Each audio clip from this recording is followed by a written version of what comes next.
donde intentábamos hacer poesía, escribir, escucharnos decir a través de la literatura, y eso era muy interesante y muy lindo.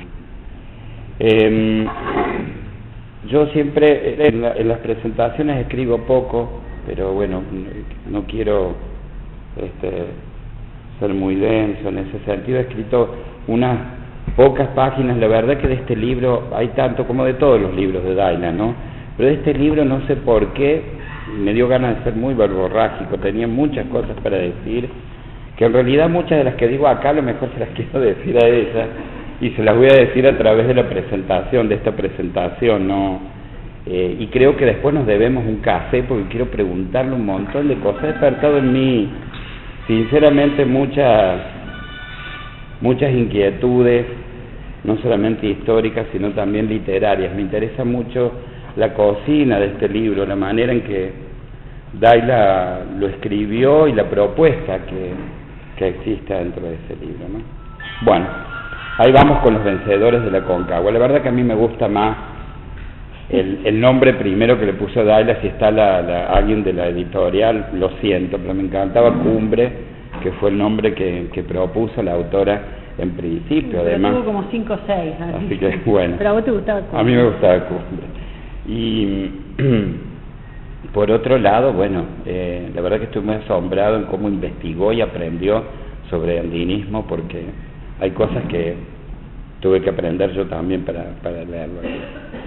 Bueno, ¿cómo se entra al mundo de una novela cuando allí, en la puerta primera del relato, esa que hay que atravesar con cierto cuidado, la autora, en este caso, nos sube sin previo aviso a una montaña, paisaje que ocupa toda la mirada? Dice, la montaña es torva, libre y caprichosa. Ya estamos ahí, junto a Marcelino, brincando con su pequeña luz de linterna, atrapados en esta sentencia. Nada más importa en esta parte del mundo. Sin embargo, fuera de las puertas escarchadas del templo montañés, hay un país en vilo, en carne viva. Con este final de escena, cualquier resistencia inicial se desprende del lector. Se va, se desvanece como los copos de nieve que insisten en marcar el tiempo, en atravesar el aire hasta transformarlo en un hielo que se respira. Se pisa, con pies rebaladizos, con pies sobre el hielo descomunal, capas y capas bajo las huellas que se borran, en la oscuridad que las nubes hacen como si fuera la noche, pero sin estrellas. Mundo de soledad y al mismo tiempo de excitada proeza. ¿Cómo se sigue en esta novela? No sabemos dónde se va a parar, menos aún cuando a vuelta de página es el mismísimo Juan Domingo Perón el que se apantalla con una revista, El verano de 1953, entre vasos de granadina fresca y un cielo de nuevo cerrado por las nubes, en un Buenos Aires que se hacía espesura y humedad. Eva Duarte de Perón, Evita, había muerto ya hacía año y medio, y su ausencia estaba colmada de su nombre, el recuerdo novato, impregnado de las mujeres y los hombres que pasaron días y noches para decirle un adiós casi sin consuelo, salvo el del tiempo. Capa sobre capa, debajo de las huellas que se borran, de esos caminantes que no pueden comprender cómo la juventud prometedora de esa mujer que los abraza con las palabras fue devorada así tan temprano por la muerte. Devorada por el cáncer, dice Perón en la novela. Corre ese verano de 1953 y un grupo de suboficiales quiere rendirles homenaje a Perón y a Evita, llevando sus bustos allá arriba, a la cima de la Concagua. El general Perón se resiste. Imagina lo que los enemigos, que son pocos, pero están al acecho en lugares estratégicos, dirán. El lector, que ya no puede resistirse, asciende en la novela a fuerza de sostener cierta vigilia. Sabe, más que intuir, que finalmente esos hombres harán lo que han planeado. Pero la voz de Perón, las palabras escritas y puestas en su voz, son tan verosímiles que es necesario respirar y estar despiertos. La aventura de la montaña abre otras puertas. Hay que ascender, está bien. Dayla ha preparado el terreno. Las descripciones son lúcidas y están plagadas de disimulados guiños que entablan diálogo con la sutileza y abren la pretensión de la autora de dirigirnos la mirada ahí, en ese detalle casi inadvertido que hace la diferencia, y vaya, entre observar y escudriñar adentro en el origen de las cosas. Por ejemplo, se camina por el cementerio de los andinistas. Las tumbas no están bien demarcadas. Hay lápidas en todos los idiomas, con más de una señal sobre el abandono, la muerte tras el deseo, la vida justificada por esa necesidad imperiosa de erguir el cuerpo en la altura más alta y arrogante de América, dice. Un poco más adelante aparece el suboficial Marcelino Severo, uno de los protagonistas de ese pasado de ascensos y descensos que llevarán de viaje hacia arriba y abajo los bustos de Eva Duarte y de Domingo Perón. El hombre que habita ese relato tiene los ojos pequeños, parece ser, rasgados, con aquel aire, dice Daila, emparentado con los antiguos dueños de las flechas, y está decidido a llevar él solo los 25 kilos que pesa el busto de Eva. Está decidido a subir esa montaña y otras también. Ese impulso es más fuerte que la razón y la voluntad que podría sostenerla. Una escalada dura, narrada con imágenes que cuidan al lector, incluso de los golpes del infortunio. La piedra de la montaña es fría y somete al delirio de las mentes, a la debilidad del cuerpo, pero también hay belleza, y esos hombres la ven.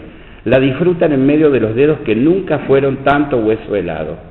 Daila describe la incandescencia de la piedra, se preocupa por no abandonar a sus personajes preocupados, administra sus gestos, no deja que nada falte, incluso ese necesario espacio de libertad que necesita el lector para decir cómo se termina de armar cada cuadro, para palpar la aridez montañosa y la tosudez puestas a prueba, ladera arriba y abajo. Entrar en trance y volver a la vida razonable en una empresa medio loca, medio delirante, de esas aventuras que son para algunos la esencia de la vida misma. La vida de Andrés López, aquel suboficial que se le ocurrió la idea primera de llevar las esculturas a la Concagua, y la de Marcelino Severo, las podemos escuchar de sus propias voces, con una estrategia discursiva que compone un relato adentro de otro y los hace dialogar. Daila nos lleva hasta la casa de Andrés y de Marcelino. La relatora es una mujer con un MP3 en la mano y mirada aguda para los gestos y los detalles que componen los escenarios de esas conversaciones.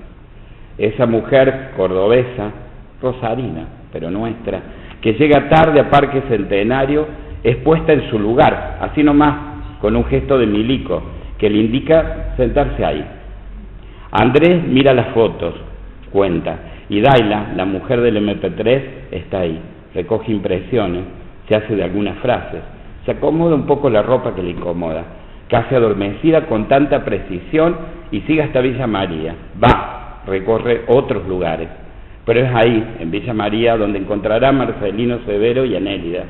Trama en la trama, el encanto de Nélida, la perspicacia en el tono de las respuestas de Marcelino son decididamente una joya histórica, una pieza en sí misma que Daila logra configurar superando la mera entrevista y enhebrando con coherencia la alternancia entre estos relatos y la historia principal. La historia ahora se abre por distintos caminos.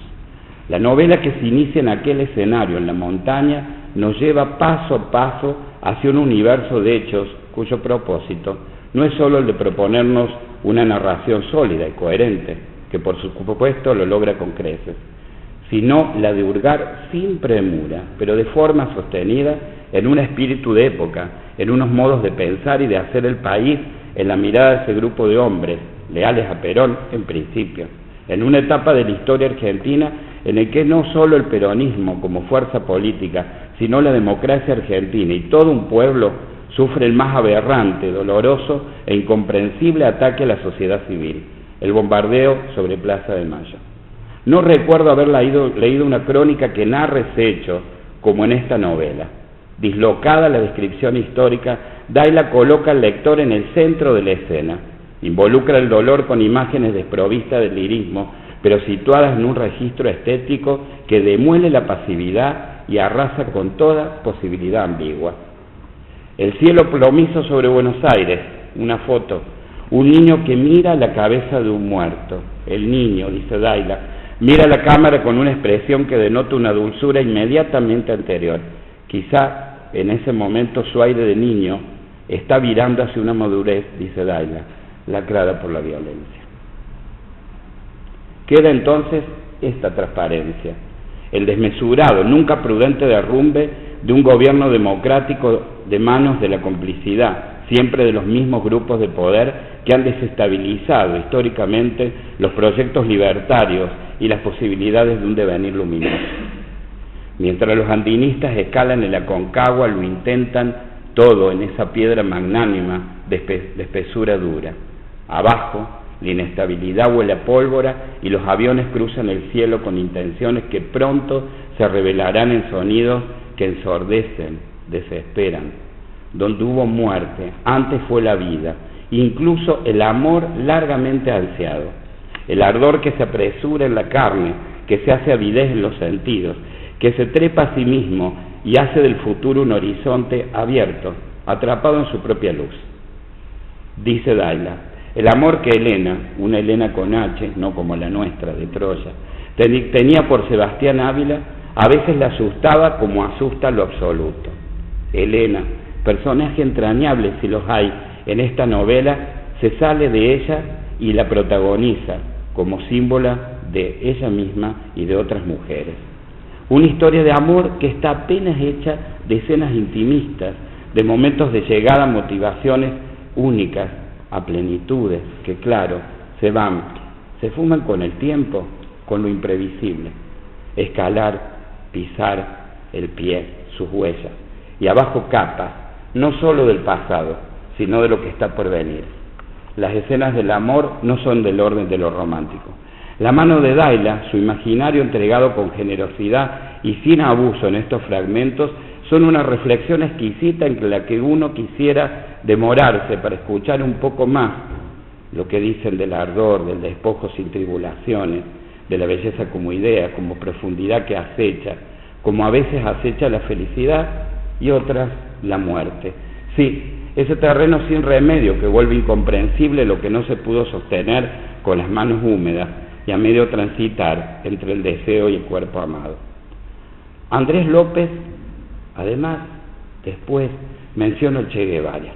Y hay una carta fechada en México, en julio de 1955, más precisamente, nos dice Daila, que compone un cuadro de la situación política que no tiene desperdicio.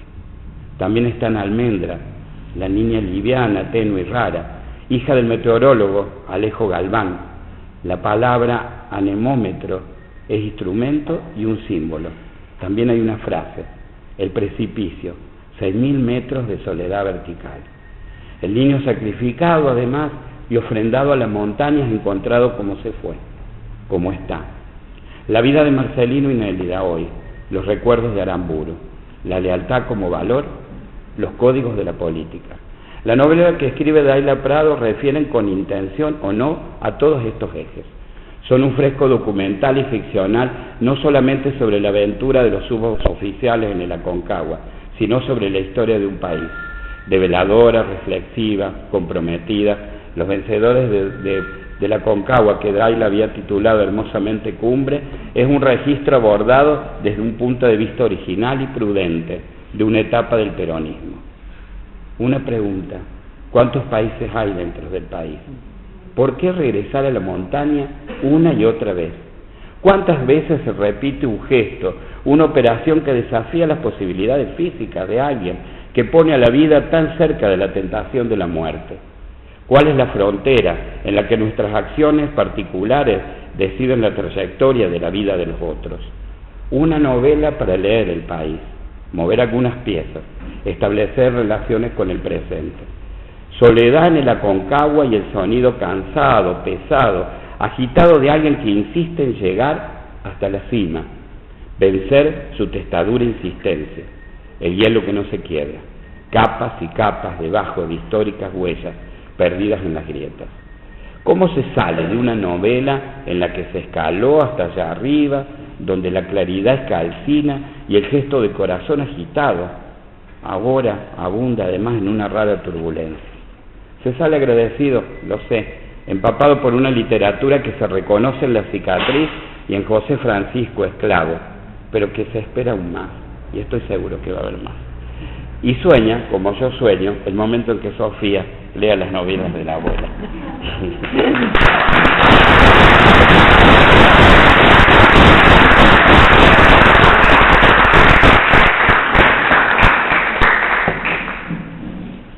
Bueno, vieron que yo les dije, ¿no?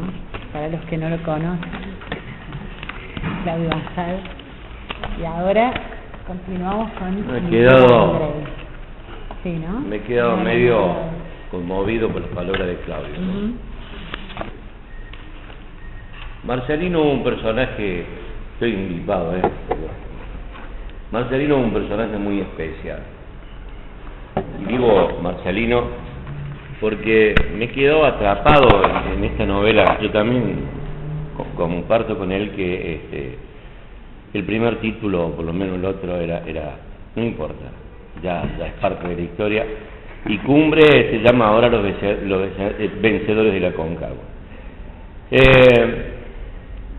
Me he encontrado con una pluma maravillosa, realmente muy bien sorprendido por esta pluma, que yo no la había descubierto.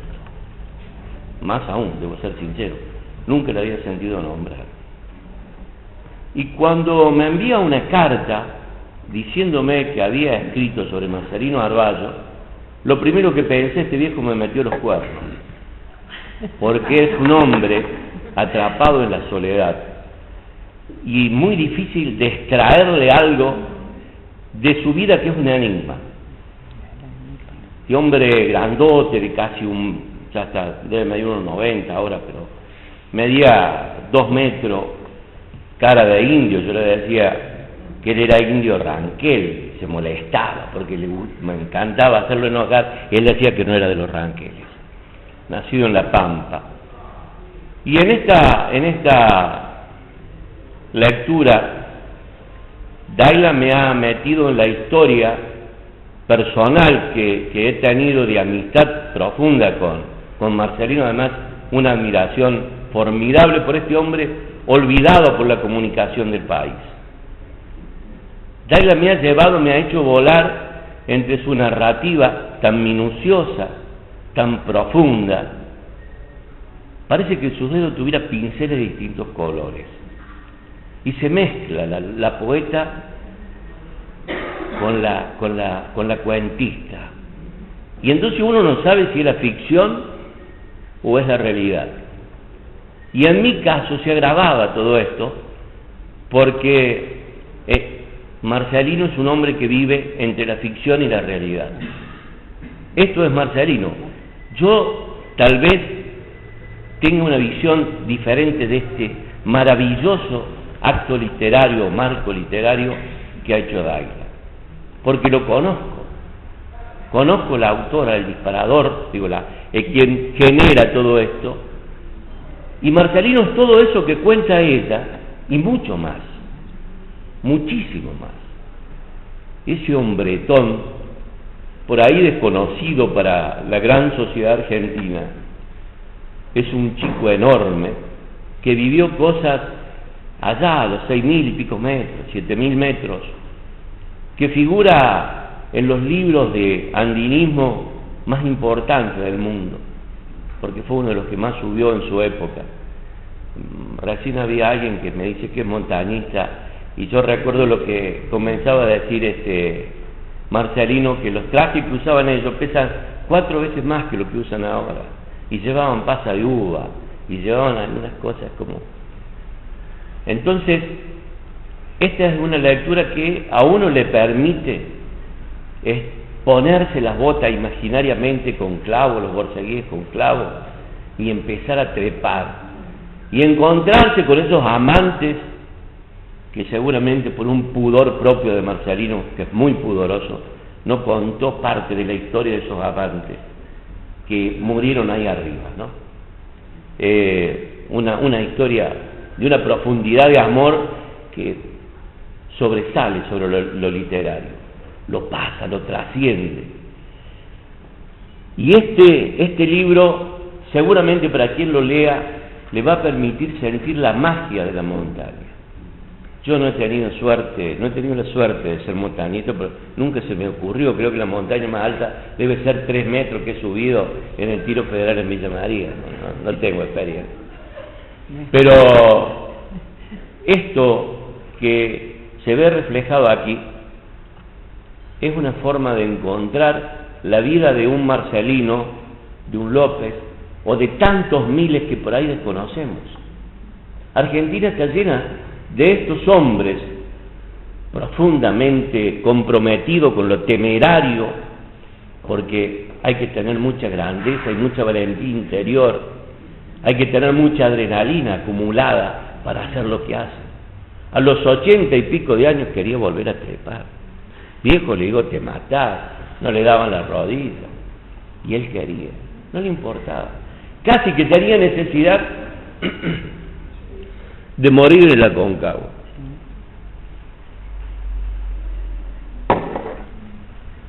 Entonces, pensé cuando leí el libro, ¿qué dirá Marcelino?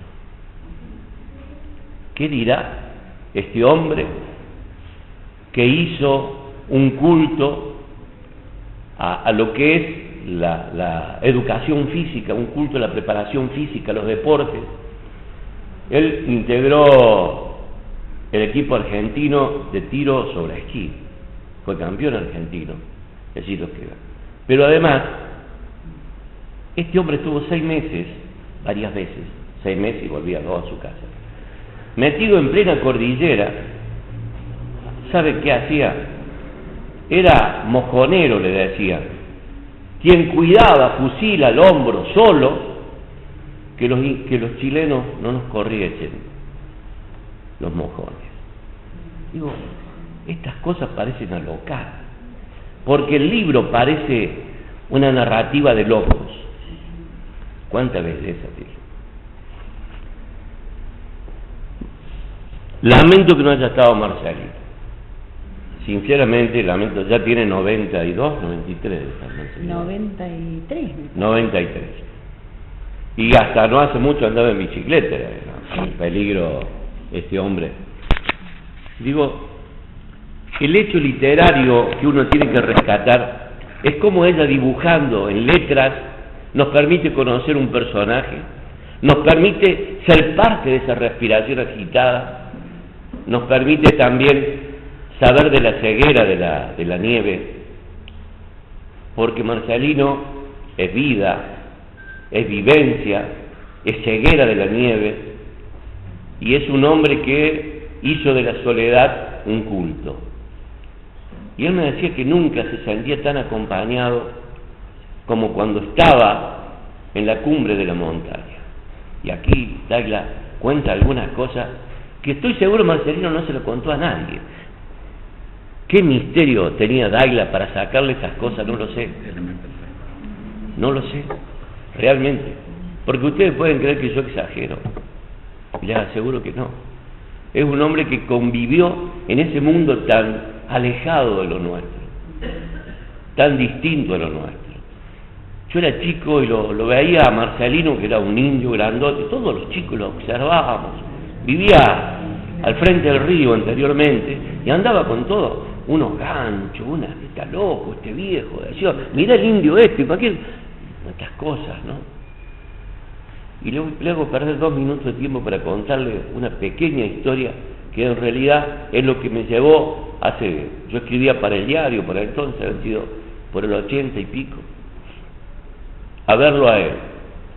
Resulta que 2 personas, una de Villa María, uno de nombre Osvaldo Toscano, que fabricaba ladrillos de cemento, y el otro Manolo González.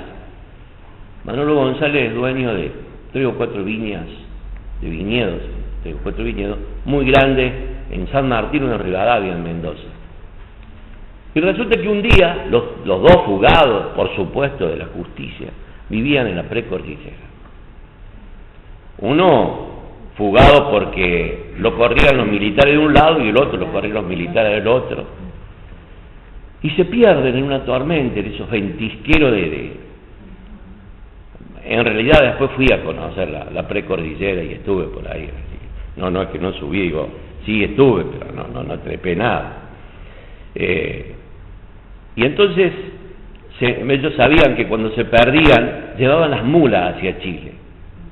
O algo te tocan un flaco delgado, tez oscura. Manolo González era un gallego que no sabía leer ni escribir, analfabeto. Y se pierden en ese ventisquero, en estos lugares por donde anduvo Marcelino. Y se encuentran como a los 7 días. Y Manolo González estaba lleno los bolsillos de unos billetes verdes que no sabía qué es lo que eran. Osvaldo Toscano sabía leer y escribir y además conocía todos los billetes del mundo, porque si no los robaba lo había falsificado. Tipo que también quise mucho, personaje. Dice, ¿qué haces con eso? Nada, dice, mira, cuando me pierdo encuentro unos viejitos que vivían en una casa de piedra y toda la piedra estaba tapada con eso papel que aguanta bien la lluvia. Dice, estos son dólares. ¿Y qué son los dólares? La plata de los gringos, dice, de los yanquis. Y se vuelven a buscar la plata. Y se vuelven varias semanas de viaje. Cerca de donde estaba esa casita había un avión con un baúl enorme, el esqueleto de los tipos. Y allí ese baúl estaba lleno de dólares. Por supuesto que Manolo González pasó a ser uno de los hombres más ricos después que sacó el dinero de Mendoza. Y eso me llevó a una nota, pero tenía que tener mayores elementos de la cordillera. Y dije, esa es la mía. Porque había intentado 2 o 3 veces hablar con Marcelino Arballo y Marcelino no. Podía haber llevado una hermana mía, alguna que no sé, alguien que lo sedujera, no, pero no había forma, no había manera. Y entonces, bueno, le interesó la historia, y bueno, empezamos a entablar amistad, y me cuenta un montón de historias. Pero sin embargo esta, después de mucho tiempo, le hablo 3 notas y 7 u 8 años de amistad, o 9 o 10, no sé. Un día me llama y me dice, Miguel, te tengo que contar algo. Él tenía cierto prejuicio con respecto a esto. Los preconceptos de la sociedad a veces dañan más que las palabras, ¿no? Y él me dice, ¿sabés quién llevó el busto de Evita Perón y de Juan Domingo Perón a la punta de la Aconcagua? Yo la verdad ni sabía que habían estado en la punta de la Aconcagua. Me dice, fuimos nosotros. Y me nombra a los 20. Y ahí empecé a escribir la historia, donde se asociaba con lo otro, que era un DC-47 de una minería chilena que se había caído. Con tanta fortuna en estas cosas, digo que el mundo es tan chico, que el operador que estaba en Plumerillo fue el último que dio la alerta y vivía en Villa María, sobre el avión que se caía. Pero no solo vivía en Villa María, había hablado con Marcelino Arballo también. Qué chico que es el mundo, ¿no? Entonces empieza a contar todo esto, primero como con cierto pudor, pues su ideología no era afín al concepto peronista, ¿no? Pero tenía mucho respeto. Más de una vez le dije, viejo, vos estabas enamorado de Evita. Y no me respondió nada, sonreía. En el fondo, la belleza de Evita tenía, o él encontraba alguna similitud con su mujer, con Nelly, que es una mujer, aún con 80 y pico de años, bellísima. Y entonces un día me dice, ¿vos la ves parecida? La verdad, le digo que sí. ¿Por qué le iba a decir que no? Si además eran las 2 veces. Y ahí empieza a contarme la historia que Daila lo ha hecho como no lo hubiese hecho nadie. Seguramente yo no lo podría haber logrado, porque tiene una riqueza de lenguaje, tiene una fineza de expresión, pero además es tan didáctica, tan bellamente didáctica, que es un libro no solamente recomendable, sino para tenerlo. ¿Por qué? Porque uno no puede determinar dónde empieza la ficción y dónde termina la realidad, se mezclan. Es una paleta de pintor que va mezclando las pinturas. Y entonces me quedé me quedé pensando en una cosa ya para finalizar. Hace 6 meses me llama por teléfono Marcelino, me llama, dice, Nelly, Miguel, Marcelino quiere verte. Digo, estará mal. Y llego, estaba con Miguel, estaban cenando, tarde. Y, ¿qué pasa, viejo? Le digo viejo con mucho cariño, no le permite que le digan viejo, ¿no? Y yo le digo, a vos te lo, bueno, no sé. No, dice, no vaya a ser que mañana me muera y no te lo pueda regalar. Y me regaló un cuadro hecho por él a los 91 años, cómo se ve la Concagua desde la visión del montañista. Ese cuadro lo tengo en los pies de mi cama.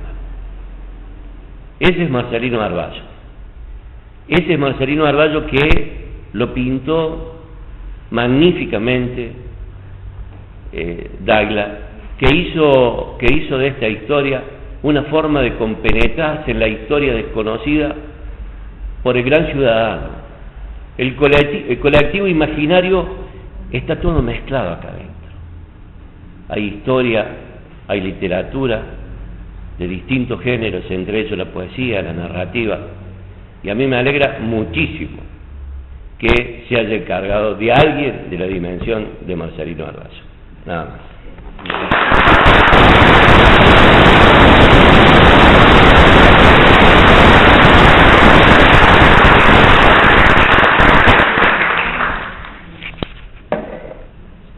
Yo no sé cómo voy a hacer ahora para, después de semejantes oradores, ¿cómo voy a hacer para mantener la atención?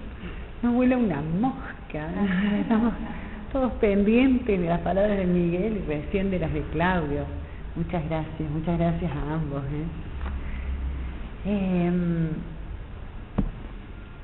¿Qué mueve a un puñado de hombres a trepar casi 7.000 metros de la piedra más rabiosa del mundo?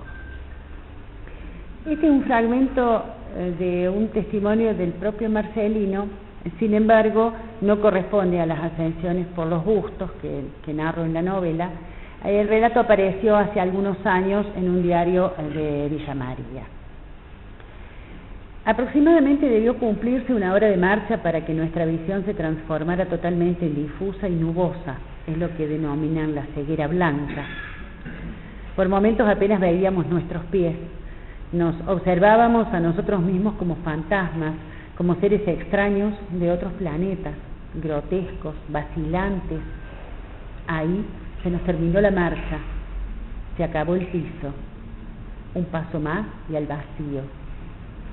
¿Dónde está la salida? En todo caso, ¿dónde estaba la entrada a la canaleta? La nieve cobraba altura, nos llegaba a las rodillas, un silencio alarmante se nos incrustaba dentro. Decido usar la cuerda, miren cómo pasa al presente, ¿no? De pronto. Decido usar la cuerda, le doy un extremo a Luca, su estado era preocupante, parecía un zombi, me miró, no tomó la cuerda, insistí. Hice un lazo doble, uno se lo coloqué sobre el hombro, el otro como faja. Con Dávila hice lo mismo. El frío era terrible, espantoso. Yo estaba aterrorizado. Enganché los pulgares en el borde de la ropa y pegué ambas manos a la piel del pecho.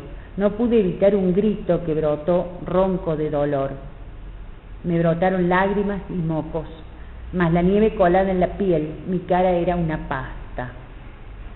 Mientras envolvía la cuerda les digo, quédense ahí, iré en busca de algún lugar para pasar la noche. Estén atentos, cuando los llamen, bajen. No sé si fue error separarnos, pero estábamos tan agotados que preferí que ellos se quedaran descansando. Presentí que de los tres yo era el que mejor estaba, aunque mi voz sonaba entrecortada. Sin oxígeno, el frío, el cansancio te mordía por todos lados. Presagiaba una tragedia final. Comienzo a subir en busca de mis compañeros. Allí se pierde la noción del tiempo y del espacio, pero sí sé que nunca fui tan poca cosa como en aquellos instantes. Llegué, los vi acostados, inmóviles. Me conmoví, los sacudí, gritaba, pensé que estaban muertos. Se movieron, insultaban, estaban vivos. Descendimos con mis muertos vivos, cavamos un hoyo con las manos, ahí cerramos los ojos un rato, la nieve nos hizo desaparecer de la superficie, a cada rato nos hablábamos para evitar dormirnos, y recordé a otros que pasaron iguales situaciones y no volvieron más. Cierro la comilla, fin de la cita, diría un político español. ¿Qué duda puede caber? Estos hombres estaban y están enamorados de la montaña, un objeto de una pasión para la mayoría de nosotros inimaginable. Otra clase de pasión, no menos ahincada ni absoluta, es la que me contó Andrés López en su casa de Parque Centenario. Él es parco, distante, sin embargo sus ojos brillaban con el fuego del recuerdo. La primera vez que vi a Perón fue en 1943. Participé en la Revolución de Junio del 43 y fui herido en un brazo. Estaba en el hospital y viene Perón y nos saluda uno por uno. Yo no le podía dar la mano, tenía el brazo enyesado. Me quedé quieto. La del corazón, hijo, la del corazón, me dijo y me estrechó la izquierda. Me impactó mucho. Yo siempre digo que ese día me enamoré de Perón. Tenía un trato con el subalterno, una mirada, una presencia, y siguió enamorado. Vea, cómo no, me dice. Lo acompañé al exilio. Éramos 3 pelagatos y el general. Más pobres estuvimos en Venezuela. El general se remendaba las medias, calcule. Yo conocía las medias remendadas, no vaya a creer. Lo que me asombró fue verlo a él, el autor de una doctrina nacional y continental. Yo daba la vida por Perón. En verdad, casi la di, no crea. Me salvé por un pelo. Cierre comillas. Esto me dijo, entre otras cosas. Estas pasiones exhaustivas, incondicionales, quise hacerlas confluir en la novela, en una ascensión al Cerro Aconcagua, que es, bueno, ustedes saben, ¿no?, el más alto de América. Estos 2 hombres coincidieron en aquella misión, 1953. La falda helada de la montaña los vio subir, subir, subir. Quizás buscaban algo más de lo que declaraban, quizás no lo sabían, y al no saberlo participaban de las grandes preguntas de la humanidad. ¿Por qué, en verdad, por qué no interrogar a la más alta y esquiva cumbre del continente? ¿Por qué no forzar hasta el extremo las posibilidades del cuerpo que en un momento allá arriba dicen se disgrega, se desgrana? ¿Por qué no elevarse, ascender, escalar, progresar?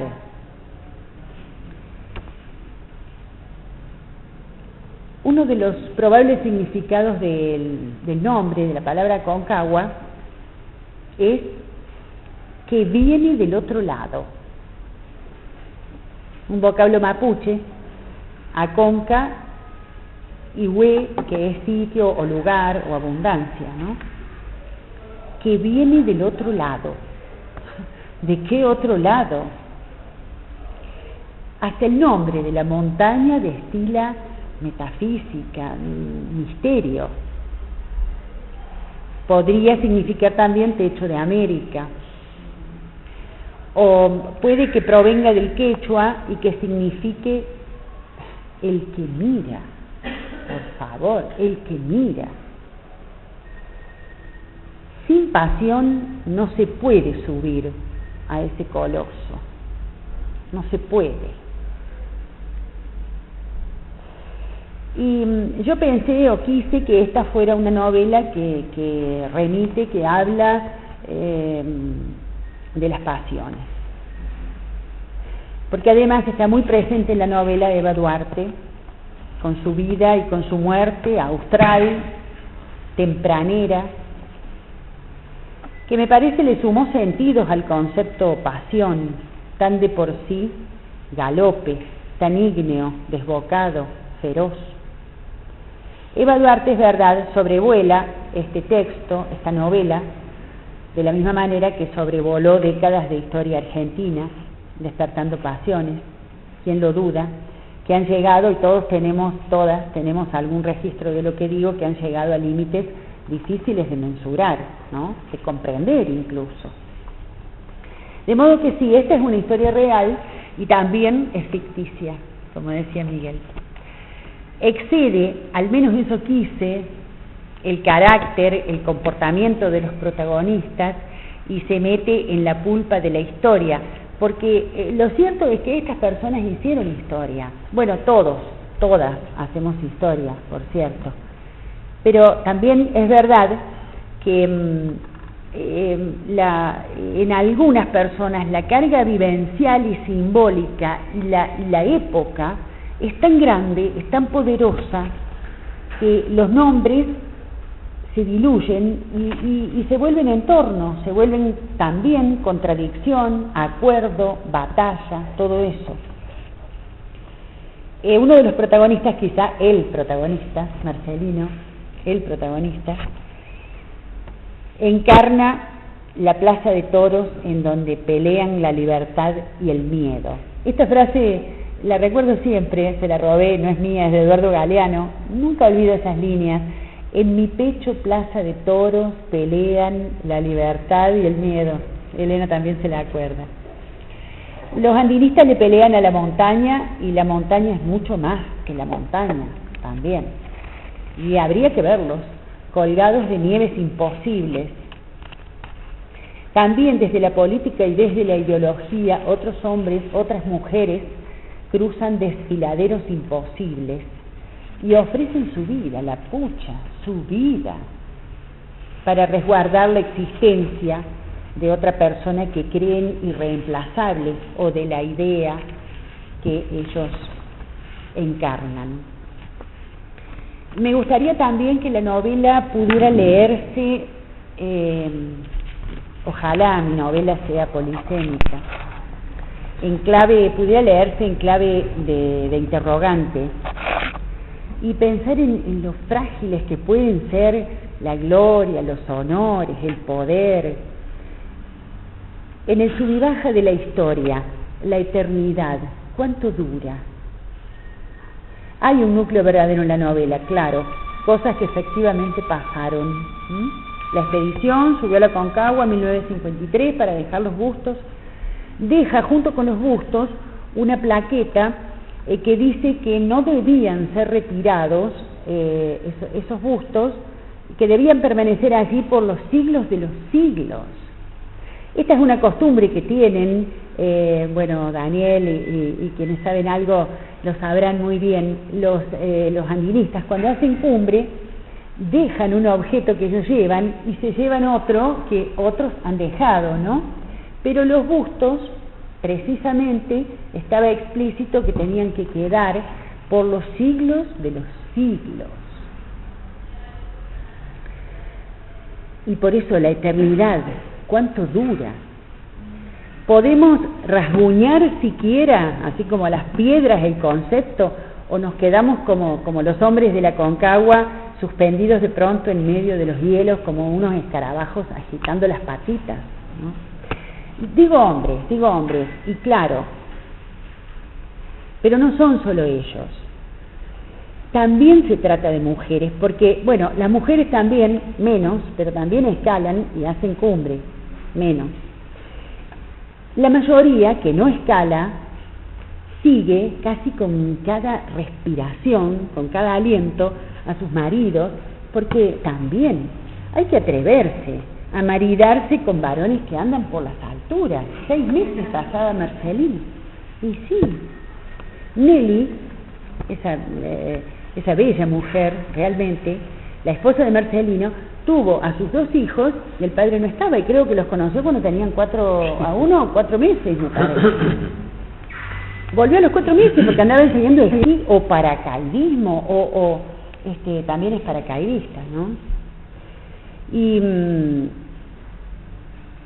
Y la novia de otro de los personajes, que en este caso también corresponde a una persona real, murió hace muy poco, el año pasado, Ramón Landajo.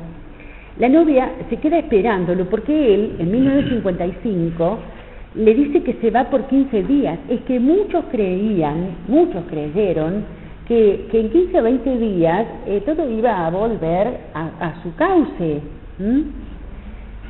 Entonces le dice que en 15 días vuelve, y no volvió en 15 días. Volvió en el año 62. Después de haberlo acompañado a Perón buena parte de su exilio. Y volvió y convertido en un paria, se convirtió en un paria, porque nadie quería tener tratos con él, por miedo. Hasta la hermana, que tenía niños chicos, no quería tener tratos, ni mucho menos recibirlo en su casa a Ramón Landajo. Yo pensaba también el miedo es una pasión. Tiene menos prensa, ¿no? Pero me parece que no es ese timorato gris que anda por ahí escondiendo la cabeza.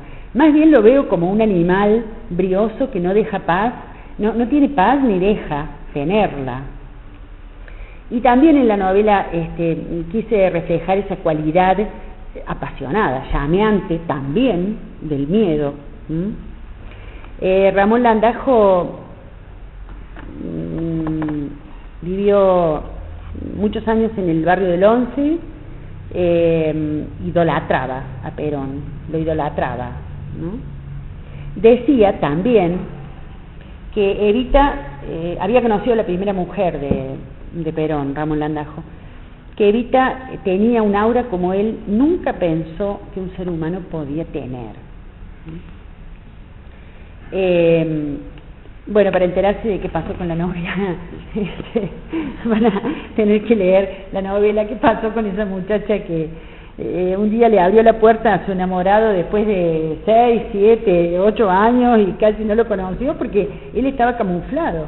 Era, cuando yo lo conocí, un viejito muy gracioso, muy seductor, Ramón Landajo. Hablaba hasta por los codos, nada que ver con Marcelino, que de verdad me costó sacarle algunas cosas, pero bueno, parece que tuve éxito. No, sí, seguro. Según me dice Miguel. No sé si ustedes, lectores, lectoras, podrán tendrán ganas de atisbar algo de lo que fue mi intención. Afortunadamente cada cual hace su propia lectura, ¿no?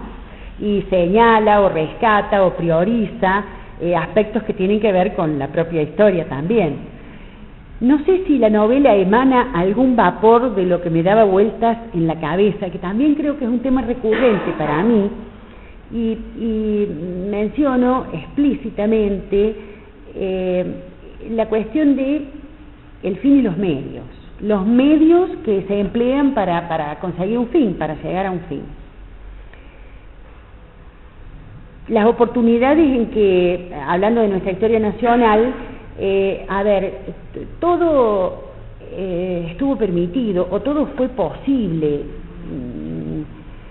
hasta la demencial jugada de bombardear una plaza, ¿no? Donde había gente dándole de comer a las palomas y donde los padres la cruzaban para llegar a su trabajo, las madres con sus niños, para seguir con un cotidiano vivir que ya nunca más sería posible. Bueno, esta novela me regaló además, ya termino, ya estamos, me regaló además de otras muchas cosas, la posibilidad de descubrir una literatura excepcional que hay alrededor del montañismo. Orlando Punzi, muy desconocido, ¿no? Yo porque me lo mencionó Marcelino. Es más, tuve que ir a la biblioteca del Congreso Nacional y fotocopiar un libro, porque en ningún lado, ni en las librerías de viejos, yo no lo encontré.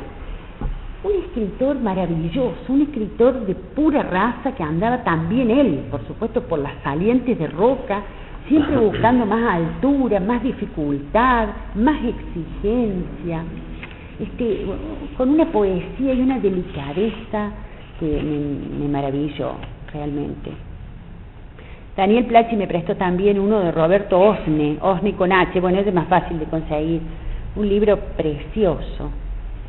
Hay un diario de viaje de una mujer, una docente, que también en el año 1950 y pico se va a la Aconcagua, no llega, pero casi a la cumbre, para poder contarles a sus alumnos.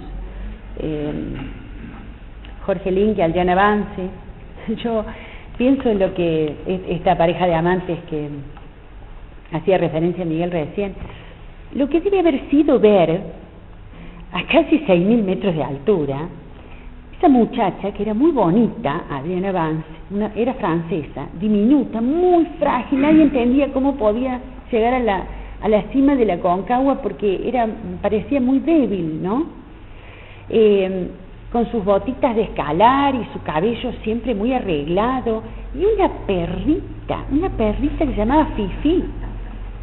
Encontrarse a 6.000 metros de altura con eso, claro, una alucinación, indudablemente, lo mínimo que pueden haber pensado, porque además son muy comunes las alucinaciones porque te falta el oxígeno y te parece que ves cualquier cosa, y sin embargo eran reales.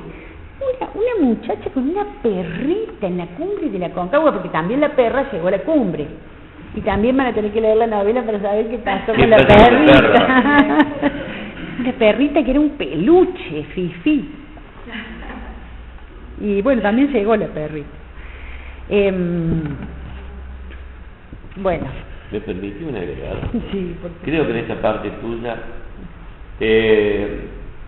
nosotros siempre, tal vez por una cuestión cultural, ¿no?, definimos el amor con Romeo y Julieta, casi como los parámetros en el orden internacional de lo que es el amor.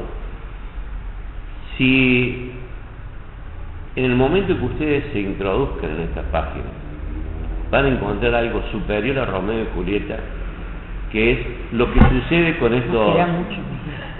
No, y explico por qué no. Porque Romeo y Julieta no existieron como tal, y estos son parte de la realidad. Y segundo, la muerte es algo absolutamente conmovedor, pero aún más conmovedor si es cierto, porque es cierto, pero aún más cuando lo narra alguien que estuvo involucrado en eso. Entonces, yo leía eso y que estaba con sueño, era como las 3:30 de la mañana, y me lavé la cara, me hice un café y digo, quiero terminar de ver, porque estas escenas de amor uno no las encuentra en cualquier lado. Aquí es muy difícil que haya un libretista que, por más ficcional que sea, logre captar lo que captó Douglas, que es nada más que la realidad, y esto no es ficción, más allá que vos hayas intentado a lo mejor meterle ficción, no es ficción, el fallecimiento de ambos. Ustedes acuérdense por qué le digo que esto supera a Romeo y Julieta, y ustedes pueden pensar que es una exageración. Les aseguro que no, porque esto forma parte de la realidad de hombres aún vivos de carne y hueso, que guardan en sí miles de enigmas, ¿no? Eso, que perdón mi interrupción, pero quería hacer porque me pareció algo realmente para enmarcar esa parte del libro. No es fácil hablar del amor desde esa perspectiva, en ese lugar, con ese criterio y bajo esos conceptos, ¿no? Creo que es muy difícil. Gracias. No sé qué voy a hacer con mi autoestima, porque la verdad que está como... Bueno, muchas gracias. Muchas gracias, Claudio, Miguel, muchas gracias a ustedes. La noche por ahí no invitaba mucho a salir, y además sé que hay un partido de la selección que también atrae, por supuesto. Gracias a la gente del Banco Credicop, que son muy cordiales, como siempre. Es muy amigable el espacio que nos prestan. Gracias a la Universidad Nacional de Río Cuarto. Es como raro decir así, gracias a una institución tan como en grande, pero siempre lo rescato porque es nuestra, porque es nacional, porque es pública, porque es gratuita. Acá justamente hay funcionarios, quienes están cumpliendo funciones, elegidos, acompañándome también. Bueno, Claudio, por supuesto, pero no solo él. Y gracias a mis amigos, a mis amigas. Es una bendición también a los viejos y a los nuevos. Es una bendición, estoy segura de eso, poder hacer algún amigo nuevo. Es una bendición, como tal la considero. Gracias a los compañeros y compañeras de trabajo, que sí, que me han acompañado mucho realmente. Bueno, gracias a mi familia, por supuesto, por el aguante que me han hecho, porque si no, ya estaríamos viajando a Buenos Aires compartiendo una noticia maravillosa. Bueno, me esperaron y ahora en un rato salimos. Con Roberto anduvimos por allá, por Mendoza, entrevistándolo a uno de los 3 que quedan vivos de la primera expedición, la que subió los bustos. Solo 3 estaban vivos. Uno de ellos, Aparicio, que vive en Mendoza, estaba con una dolencia que le impidió prácticamente, nos impidió comunicarnos, ¿no? Casi no pudimos. ¿En qué lugar era, Roberto? ¿En Mendoza capital? No. ¿Eran las chacras de Coria? Era uno del Gran Mendoza. De Gran Mendoza. Sí, ¿no es cierto? Puede ser. Y bueno, pero con los otros 2 hablé, y ahí anduvimos por Villa María y también por Buenos Aires. Había notado, yo creo que para no olvidarme, hice una listita. Bueno, Daniel Plachi y Justo Sorondo me ayudaron.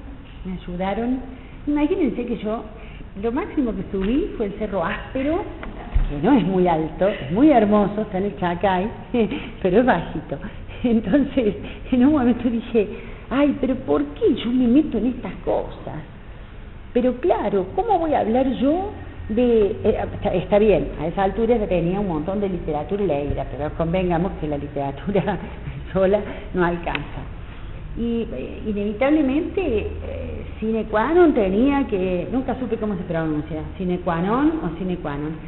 Y tenía que hacerla leer antes de que, mientras la novela estaba aún en barbecho, por alguien que supiera, y Daniel Plachi me ayudó mucho, y Justo por su lado en otro registro, en otro orden, ¿no?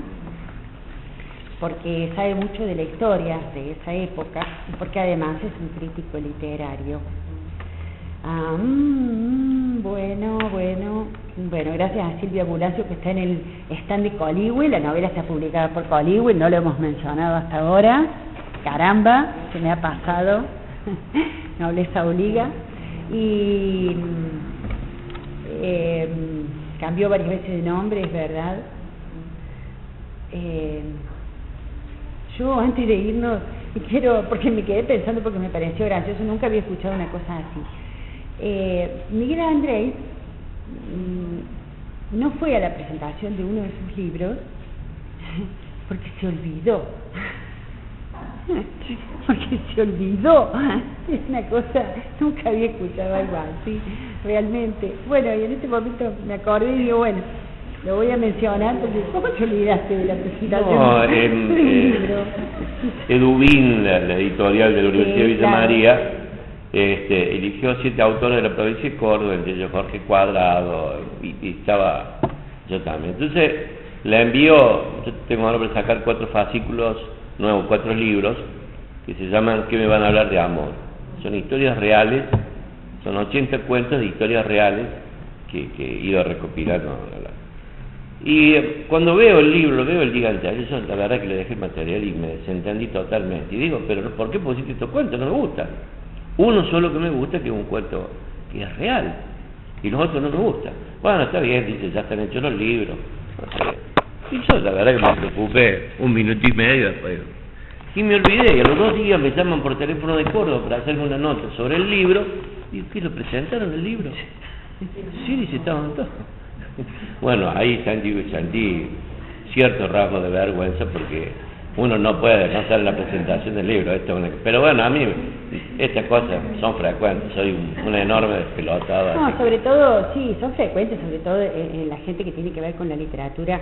Yo, en realidad, ahora voy a hacer un comentario autorreferencial, porque me acordé de esto, porque también me acordé que cambió tantas veces la novela de nombre, que eso hizo, entre otras cosas, que yo casi no me entero, pero por un pelo me enteré de que la novela había quedado finalista entre las 10 finalistas de 1000 novelas que llegaron en un concurso nacional, en el concurso del año pasado de Página 2. Casi no me entero, de verdad. Pero claro, ¿por qué? Bueno, porque no sé, esos días no se me pasó, no miré la página web, no miré el diario, pero yo siempre pensaba que total mi hijo mayor, a quien también le debo mucho porque siempre lee él las primeras páginas de lo que yo estoy empezando, y si no va, le parece que no va, me lo dice allí porque es muy exigente. Pues yo sabía que yo había mandado la novela, entonces pensé, no, él siempre está al tanto de todo, me va a avisar. Pero resulta que yo la había mandado con otro nombre, entonces él, claro, las vio y no me dijo nada, ¿qué iba a decir? Y yo me enteré el día antes de la premiación, sí, efectivamente, del acto donde, por supuesto que no tuve el premio, pero bueno, no importa, bueno, quedar entre las 10 finalistas, pero casi no me entero, de verdad que casi no me entero, o sea que se ve que los cuelgues son, no, sí, por ahí son secos. Estaba observando recién, hay una imagen, si la podemos pasar o detener un segundito. Yo no sé cómo se hace eso, casi no puedo hacer andar que marca, tal vez esa imagen. La del caballo, sí. Bueno, ese caballo, y ahí no está cuando está el Evita tirada contra el suelo con la nariz. No la tengo. Bueno, no. Ese caballo está ahí, ya debe hacer 70, 80 años, casi a 4.000 metros de altura. Permiso. Y ustedes van a observar una cosa. Este caballo está a unos 3 metros de altura. ¿Y saben por qué este caballo está a 3 metros de altura sostenido por el hielo? Porque la sombra del caballo no deja que el hielo se derrita. Es increíble, digamos, y por ahí iba, por ahí. Imaginémonos, 60 años está intacto.